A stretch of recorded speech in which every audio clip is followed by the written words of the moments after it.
Upgrading house, best home improvements to increase value. That's our topic today, and we'll get started right after this.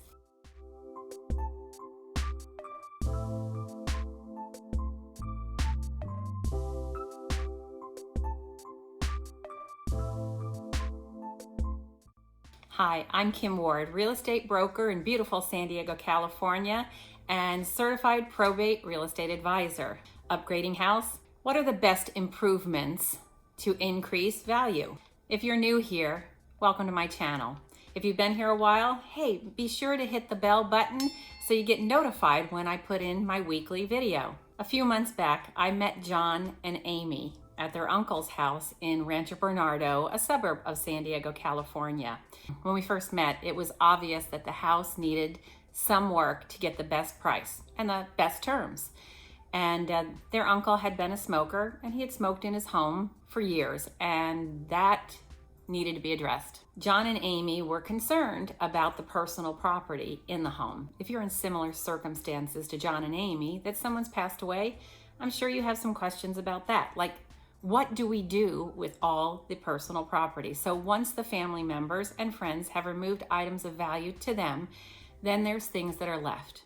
In this particular case, John and Amy wanted to do a buyout. So I brought in the buyout company. They looked at all the personal property and they offered a small amount to remove everything. What I helped them to do to prepare for the next stage, doing some renovations, was I negotiated for the buyout company to remove the carpet. Now remember, it was a smoker house, so that carpet had a lot of smoke smell trapped in it. When we first met, we also walked around the house and we talked about cost-effective repairs that would bring value to the sale. So the living room carpet was removed, but the parquet flooring in the foyer was still there. The construction company removed that and got it prepared, had to level out the floor and everything and prepare it to put in a new laminate floor. In the family room, there were popcorn ceilings. In the other bedrooms also, there were popcorn ceilings. So that was all removed, skim coated the ceilings, and then applied new texture and some fresh paint. This was also helping to remove the odor from the smoke. So now we needed to choose paint colors. I always bring a variety of paint with me, and we put little squares on the walls to figure out what is the best color for this particular home. We chose a soft gray in most of the rooms and a very neutral beige in some of the other rooms. The kitchen, again, had personal items that had to be removed by the buyout company. And then the kitchen cabinets needed to be repaired a little bit and a fresh coat of paint. We also added new hardware, knobs, and handles to update the cabinets. The kitchen floor had a black and gray tile that we considered keeping, but after we talked about it a bit, we decided to bring the same flooring to make a nice flow through the kitchen, from the living room into the kitchen, and then into the family room and hallway. And that turned out to be the best decision we could have made. So the master bathroom needed to be addressed. During the time that I was there with the contractors, we talked about removing the large mirror, replacing the lighting, and again, fixing the cabinets and painting them. It turned out that there was a piece of the vanity that was very damaged, and the contractor was able to fabricate a new piece. And then once the cabinets were professionally painted, it looked great. In the master bathroom, there was also a carpet flooring. We replaced that, again, with the same laminate that we put in other areas of the house. We also replaced all of the bedrooms with new, beautiful, neutral carpet.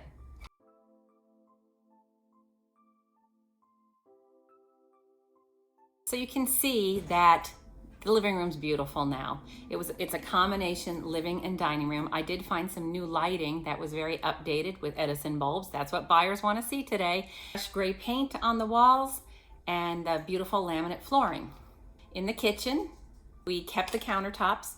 We cleaned the appliances that were there. There were stainless steel appliances already in the home.